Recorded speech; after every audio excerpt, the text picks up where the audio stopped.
बे समाव नोंथांमोननिसिम मोनसे गोजोनथाव खौरां। बक्सिं गेलेनाय बादायलायनायाव बर' फिसाफोरनि देरहासारनाय। 42थि अल आसाम इन्टार डिस्ट्रिक्ट साब जुनियर बक्सिं चेम्पियनशिप 2022 उदालगुरि जिल्लानि सा 3 हिन्जावसा आरो सासे हौवासा बर'नि फिसा बादायारिफोरा सनानि मेडेल देरहानो हादों। थांनाय 25-27 मार्चआव देरगाव गलाघाटआव जानाय 42थि अल आसाम इन्टार डिस्ट्रिक्ट साब जुनियर बक्सिं चेम्पियनशिप 2022 आव उदालगुरि जिल्लानि धनेश्वर बसुमतारी बिथांनि फोरोंथाय होनाय सोलोंसा बादायारि बिथांमोना देरहासार जानो हादों।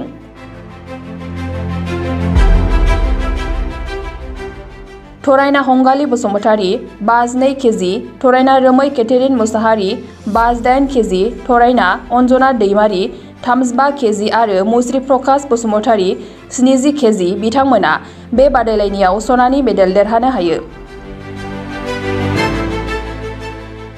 बेजों लोगोसे 4 सिलभार मेडेल आरो 3 ब्रन्ज मेडेल देरहानो हाबावो। बिथांमोननि बे देरहासारनाया ओनसोलाव गोबां गोग्गानाय लाबोनो हादों। बिटिआर हालामनि थाखाय मोनसे गोजोनथाव खौरां। 68थि भारत रत्न लकप्रिय गपिनाथ बरदलै ट्रफी जोलुर बादायलायनाय।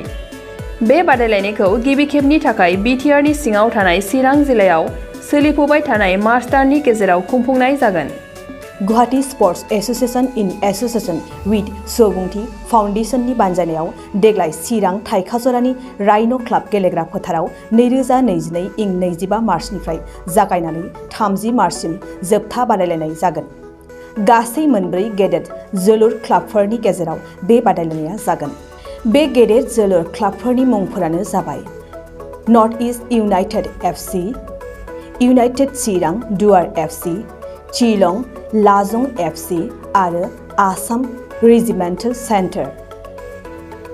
बादायलायनायनि सम खाना होखानाय बादियै 25 मार्च खालि नर्थ इस्ट इउनाइटेड एफसि आरो United Chirang Duar FC, 26 March खालि शिलं लाजं एफसि आरो आसाम रेजिमेन्टेल सेन्टार, 27 मार्च खालि नर्थ इस्ट इउनाइटेड एफसि आरो आसाम रेजिमेन्टेल सेन्टार, 28 मार्च खालि इउनाइटेड चिरां दुवार एफसि आरो शिलं लाजं एफसि, 29 मार्च खालि आसाम रेजिमेन्टेल सेन्टार आरो United Chirang Duar FC, 30 March खालि नर्थ इस्ट इउनाइटेड एफसि आरो शिलं लाजं एफसिनि गेजेराव बे बादायलायनाया जागोन।